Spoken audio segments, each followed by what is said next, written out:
اغرب عصابات في العالم. بقى يقول لك ان سرقت تسرق جمل، انما مش سحليه زي تنين الكومودو اللي بيسرقوه في جزيره كومودو في اندونيسيا، عشان على كلامهم هناك انه لو اتطحن مع شويه اعشاب بيساعد في علاج بعض الامراض. والسرقه دي منتشره هناك لدرجه انه قرب يختفي، وعشان كده السلطات الاندونيسيه منعت السياحه في الجزيره كلها، ومن سرقه السحالي لسرقه الرمله في جزيره سردينيا الايطاليه. واللي بيسرقوها مش حراميه اي كلام، دول مافيا ومتخصصين، لدرجه ان في مره السلطات الايطاليه مسكت 2 فرنساويين مهربين 40 كيلو رمله في عربياتهم، وده قبل ما يركبوا العباره اللي هترجعهم فرنسا. وفي واقعه تانية صرحت عنها صحيفه المساجيرو الايطاليه ان الشرطه الايطاليه في سردينيا فرضت غرامه 3000 يورو على 41 شخص بعد ما صادروا منهم 100 كيلو من الرمله والاصداف البحريه وشويه صخور من شواطئ الجزيره. والاغرب من سرقتهم للرمله انهم كانوا بيبيعوها بارقام خياليه على الانترنت. معرفش والله اللي بيشتري الرمله ده هيعمل بيها ايه. اما بقى في روسيا فحبوا يعطشوا السوق وعملوا عصابات متخصصه لسرقه الجبنه عشان ينزلوها بعد كده السوق بسعر اغلى، بس الحكومه قفشتهم وسيطرت على الوضع. ومن روسيا للصين اللي بتحب تعلي على اي حد وتشطح على الاخر، لدرجه ان هناك بيسرقوا الميتين، بس مش عشان الاعمال ولا الطب ولا الكلام ده كله، ده عشان في شويه ناس هناك نفسهم ومنع عينهم يتجوزوا اشباح،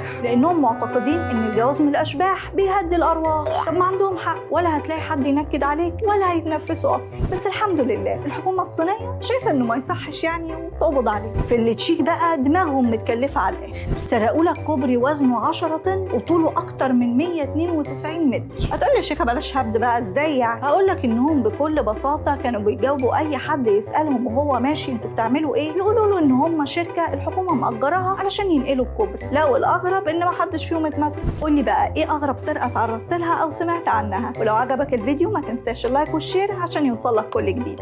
سلام.